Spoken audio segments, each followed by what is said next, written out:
Hola, soy Manu Donbierer en Acapulco, en nuestro tiempo de satiricosas, ahora en YouTube.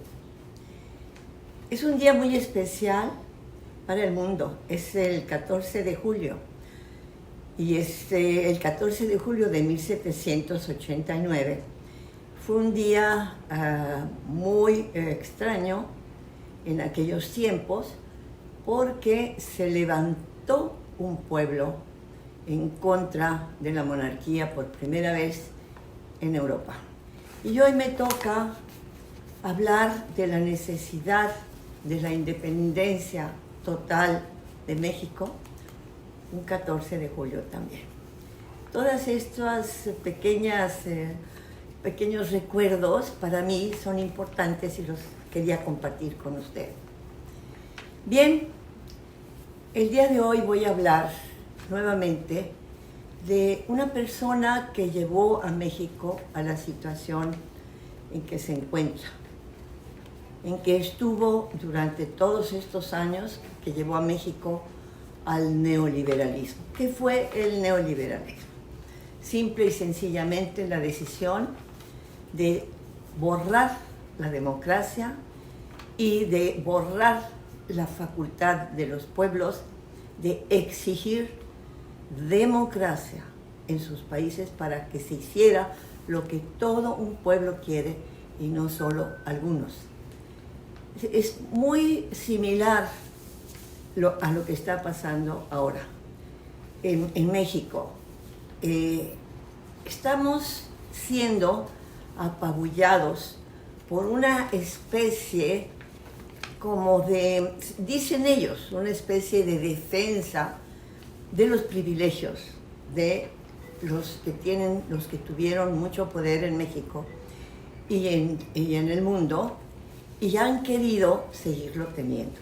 Por eso México está agitado, por eso otros países lo están también, porque el pueblo se está, otro 14 de julio, levantándose. Hay que ver lo que pasa en Colombia, hay que ver lo que pasa en otros lugares del mundo, en Asia también. Es curioso, pero es la fecha. Bien, volvamos a México, a poner los pies en nuestro México. Y hablemos de un individuo que implantó, no fue el primero, pero fue el implantador del neoliberalismo en México. Ese señor es Carlos Salinas de Gortari. Carlos Salinas de Gortari, del que hablamos el otro día, refiriéndonos a las cantidades de millonarios que hizo, habiendo solo un multimillonario en México, el señor Garzazada de Monterrey, hizo él 23 ultramillonarios más. Eso quiere decir que les dio una cantidad increíble de empresas del Estado a la iniciativa privada. Y por eso se lanzaron todos estos años que en contra de los que estamos, pues por lo pronto, los millones de personas que hemos votado por la Cuarta Transformación. Hablamos de todo esto. Y hablamos también de mucho dinero y de muchas cosas, pero no hablamos de lo que fue el último año de ese hombre, Carlos Salinas de Gortari, que, sobre pretexto de llevar a México a una modernidad, lo retrocedió a tiempos monárquicos. No hablemos de dinero, es una lata hablar de dinero. No hablemos de la partida especial que él tenía y que gastaba no se sabe cuánto, por supuesto porque era secreta, en lo que se le daba la gana. Pero vamos a hablar ahora de algo mucho más dramático. A su alrededor, y desde que era un niño, la violencia y la muerte se daban la mano en su persona y en su familia. Hablemos de cuando eran niños. Estos dos niñitos Imagínense la clase de familia en que estarían cuando a los 3 y 5 años, 3 Salinas, Carlos Salinas, y 5 el otro, con otro muchachito X, fusilaron a una joven sirvienta que tenía 12 años. Se llamaba Manuela y le dijeron, te vamos a fusilar. Y eso hicieron, fusilaron a una jovencita. ¿Por qué? Porque tenían a la mano, un fusil para fusilarla, y lo hicieron. Así empezó, para desgracia de ellos mismos, por supuesto, y de México, esta familia Salinas.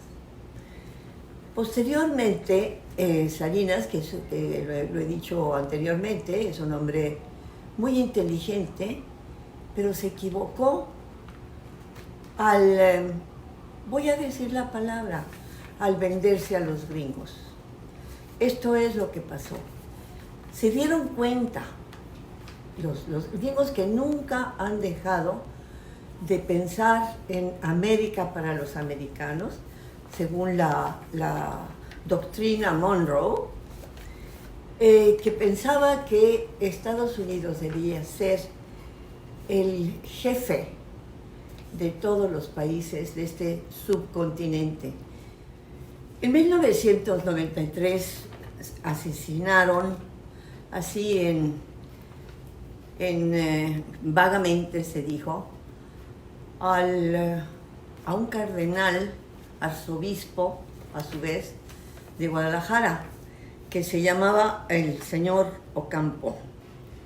Era un hombre que trataba, según algunos de las fuentes que yo he consultado, que trataba de cambiar literalmente al país. Pero no se puede saber, porque no se investigó, ni mucho menos a fondo, quién era ese cardenal.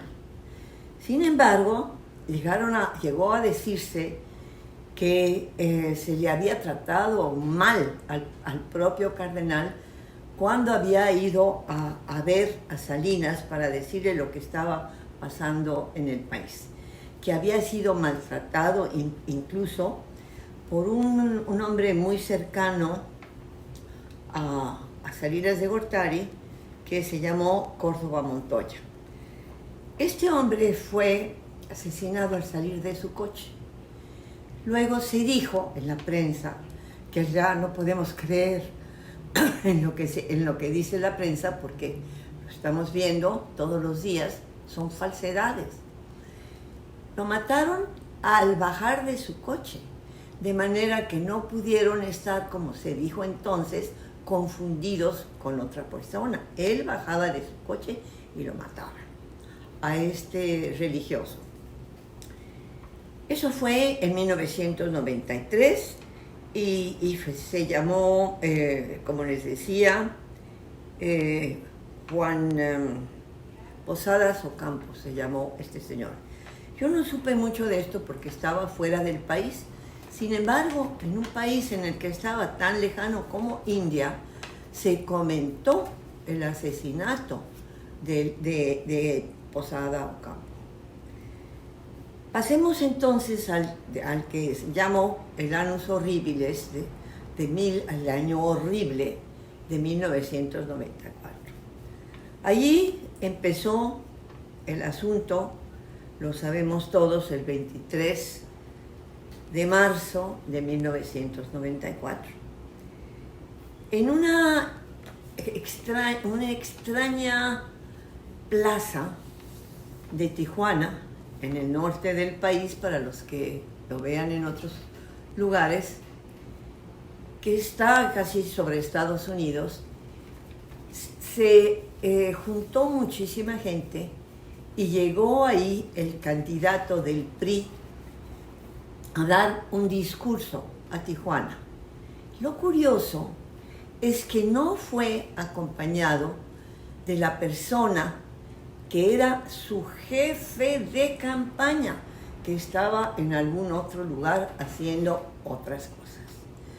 Él apareció solo en la plaza de esta ciudad de Tijuana, en la plaza principal de la ciudad de Tijuana, y rodeado, pero no se veía, porque se puede ver no solo en antiguos noticieros, sino en una extraordinaria serie de películas y cortas y otras largas que han sido censuradas, por supuesto, en las historias fuera de serie verdaderamente de Netflix. Se ve a un candidato presidencial que no tenía a nadie a su alrededor. No tenía ninguna guardia, ninguna división y naturalmente una cantidad enorme de gente rodeándolo.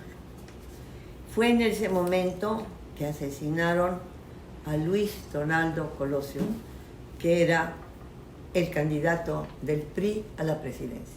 Pero ¿por qué mataron a Colosio, que era el candidato del gobierno en Lomas Taurinas?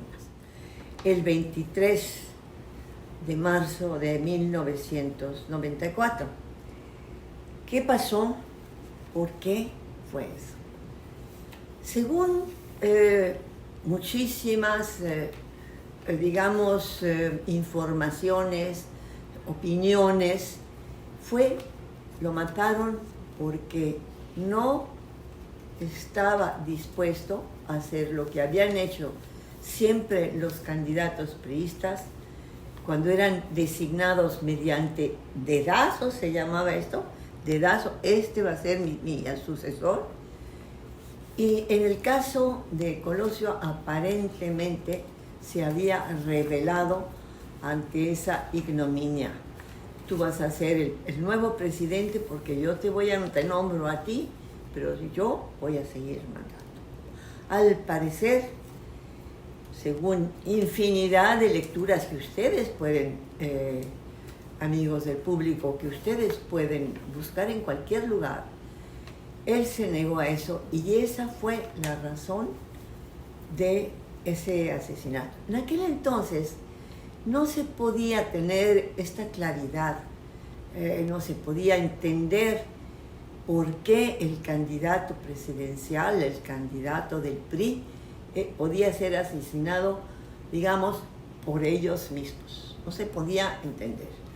Pero habiendo leído todo esto y habiendo visto, escuchado su extraordinario discurso del 6 de marzo, de ese mismo marzo, en el Monumento a la Revolución en la Ciudad de México, en donde se expresó como un gran demócrata, pues se entiende que no le convenía ni mucho menos al propio presidente, al PRI y a los que estaban detrás del presidente y del PRI. No les convenía una persona tan independiente. Aquí voy a hacer un pequeño paréntesis. En aquel momento yo no era partidaria de Colosio y estaba escribiendo para entre los muchos periódicos para los que mandaba mi columna. Había uno en España cuyo nombre desgraciadamente se me perdió, pero ese periódico me borró, me tachó de su lista porque no hice un artículo correspondiente a la gravedad de ese asunto que había sucedido. Y tuvieron toda la razón, estos tuvieron toda la razón en decirme: no puedes, si has dejado pasar esto, no te podemos seguir teniendo aquí. Yo pensaba que el que debía ser el sucesor, como pensábamos muchos, sin por eso ser chayoteros, ni mucho menos, porque nunca lo fui, yo pensaba Manuel Camacho Solís debía ser el que lo sucediera en el trono de México, porque eso era un trono de México. Pasó el asunto y Manuel Camacho Solís, que nos había pues prácticamente dicho a un grupo de personas, muchos de ellos poblanos que estaban en pro de su candidatura, dijo que esto lo había acabado. Y así fue, de hecho. Pero muchos acusaron a este hombre de haber sido el que había urdido semejante asesinato. Y no faltó mucho tiempo para que muriera también un amigo mío, que se llamó José Francisco Ruiz Massieu, el 28 de septiembre del mismo Annus Horribilis de 1994. Murió en la calle de la Fragua, en la Ciudad de México. Ese antiguo, bueno, había sido gobernador de Guerrero, por eso era amigo, y salía de un Sanborns en la calle de la Fragua, en la Ciudad de México, no muy lejos de Reforma. Y ahí también fue asesinado al salir de su coche, de un balazo. Ese fue el tercero. Hubo muchísimos más.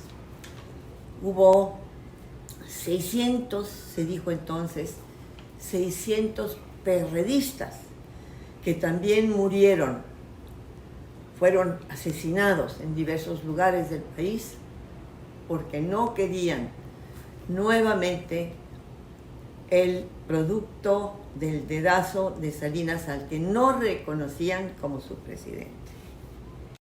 Hay que recordar también que al iniciarse el salinato, el jefe del sindicato petrolero, la Quina, Hernández Galicia, que no estaba de acuerdo con Salinas, que no quería a ese presidente, y todo el sindicato de petróleos mexicanos fue también agredido por Salinas.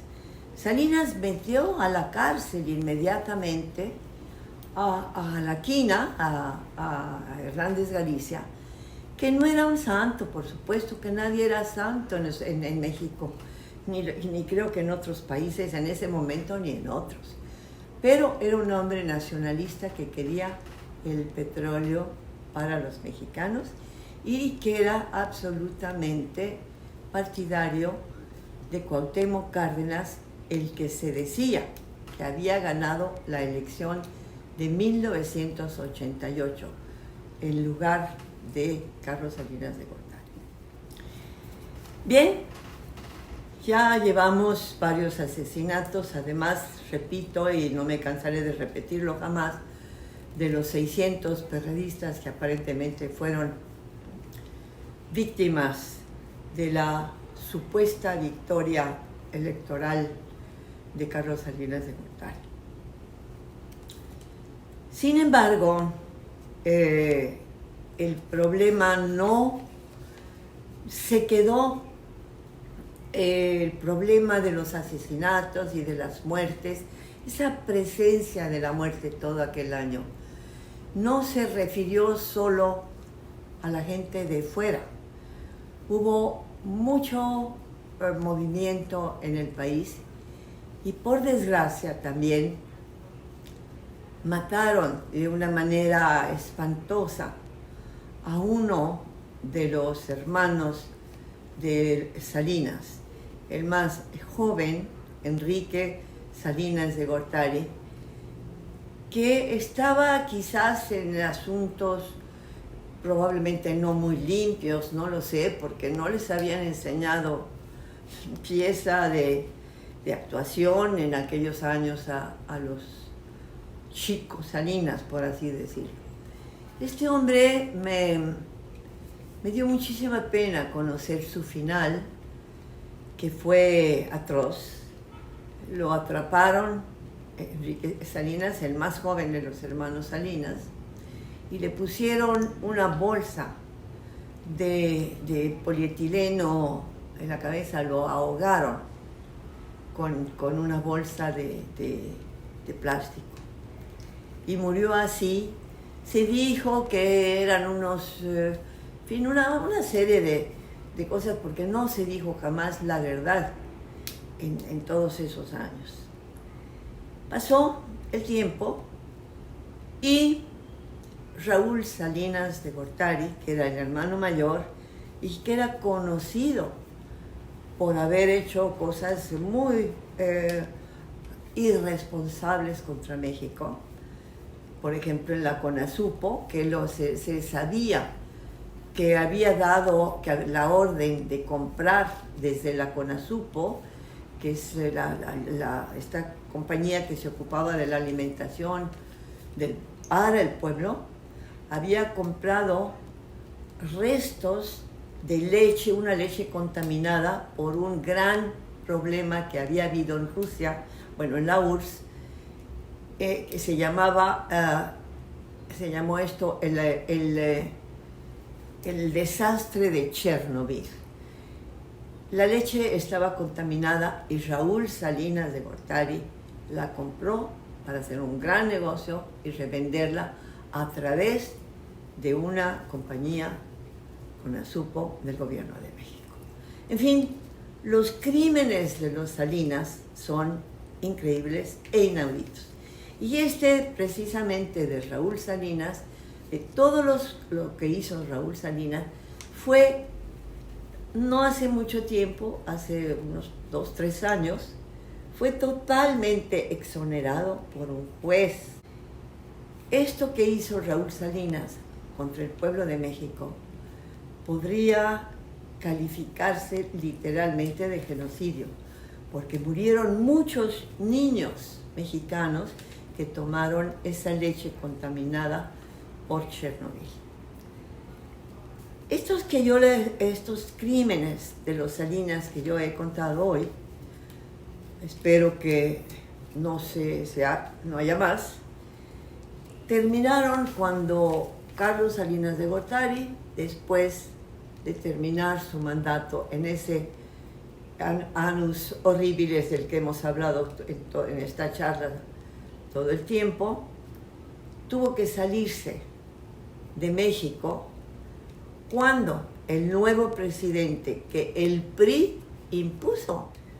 Por supuesto, Zedillo subió a la presidencia y lo primero que hizo fue enjuiciar con toda razón al hermano del presidente Carlos Salinas de Gortari, a Raúl Salinas de Gortari, que estuvo aparentemente 10 años en la cárcel, porque hay que recordar la historia, porque no solo el periodismo es igual historia, sino que la actuación de un pueblo tiene que basarse en la historia vivida. Y creo que el pueblo de México lo está por fin haciendo ahora. La próxima vez hablaremos de lo que hizo el señor Ernesto Zedillo Ponce de León. Por lo pronto, recuerdo este tiempo de Salinas, ese tiempo, el primer sexenio neoliberal descaradamente, con muchísimo dolor como mexicana. Por todo lo que les he relatado y posiblemente mucho más, les recuerdo, mexicanos, que el 1 de agosto de este año habrá una encuesta para decidir si van o no a la cárcel los 5 presidentes neoliberales que tuvimos la desgracia de tener. Hasta entonces, repito mi lema: periodismo igual historia. Nos veremos en otra ocasión.